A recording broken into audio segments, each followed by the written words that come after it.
ابو سعود صاحب، میرا فیصلہ ہے، تمام دکاندار سن لیں، مبارک ماہ رمضان کا خصوصی طور پر احترام کیا جائے، پائے تخت کی عوام کو کسی قسم کی پریشانی کا سامنا نہ ہو، قانون کے مطابق خرید و فروخت جاری رہے، مقرر کردہ نرخ سے 1 بھی زیادہ وصول نہیں کی جائے گی۔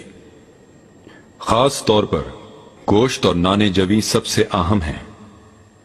آپ بطور قاضی گشت کریں، مہنگے داموں اشیاء فروخت کرنے والوں کا بھیڑیں نہیں مل رہی، عوام کیا بھوکی رہے گی؟ قصابوں کی انجمن کے سربراہ تک آپ کا حکم پہنچا دیا ہے قاضی صاحب۔ ایسا ہے، جلدی بلاؤ قصابوں کے سربراہ کو، جاؤ دیکھیں ذرا اسے بھی۔ اللہ اللہ، بھیڑیں نہیں مل رہی، ہاں؟ اللہ اللہ اللہ اللہ۔